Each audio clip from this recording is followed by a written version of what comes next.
On va aller se balader du côté de Calais avec Émilie Moncho. Oui. On reste à Calais, hein, je dirais. Oui, on va rester à Calais, on va rester dans le positif à Calais cette semaine. On a parlé de la Picardie, mais on parle aussi des Hauts-de-France. Alors je vais vous emmener à Calais pour parler d'un spectacle unique en Europe.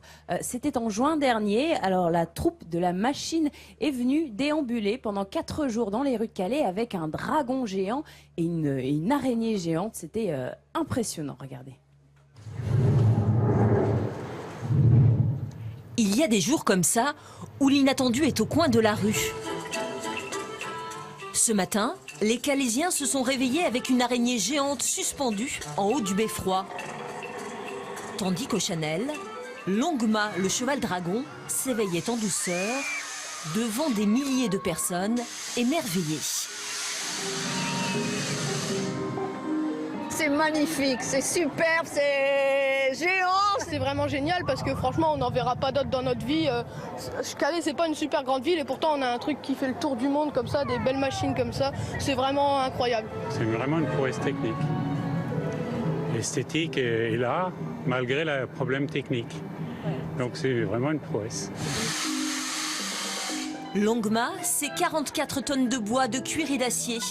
Un monument de poésie créé par la compagnie La Machine et qui se déplace avec une grâce infinie à la recherche de son temple sacré, subtilisé par l'araignée. On travaille depuis pas loin d'1 an sur le projet et on met tout en œuvre pour arriver à ce moment où tout simplement on a l'impression que le cheval dragon est en vie et il nous émerveille simplement en se déplaçant, en posant ses pattes au sol, en reniflant l'architecture, en allant à la rencontre du public.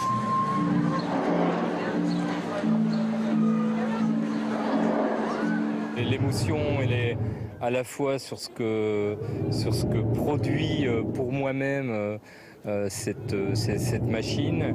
Elle est dans le regard des gens. J'ai vu des gens, mais littéralement en pleurs, Et puis l'émotion, elle est aussi vis-à-vis de tous ces gens qui font fonctionner la machine. Je trouve qu'ils y sont pour beaucoup. Il y a des jours comme ça où la ville se transforme en immense théâtre, où le ciel qui menaçait s'apaise pour laisser place à la lumière, où un dragon enchante la cité. Des petits miracles à savourer sans modération.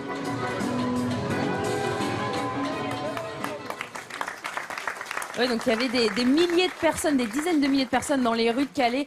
C'était vraiment plutôt positif pour la ville. Et quand même, les mensurations du géant, 12 mètres de haut et 16 mètres de long quand même. Émilie, j'ai envie de dire, ça fait plaisir. Ça fait plaisir pour Calais qui a été sous les feux de l'actualité pour des raisons autres, vous le savez bien. Et ça fait plaisir de voir que la vie reprend ses droits, qu'il y a de l'animation, que les gens sont dans les rues pour partager le bonheur. Voilà. Et à Calais, nous, une ville qu'on aime, on est très content que ça se passe comme ça maintenant.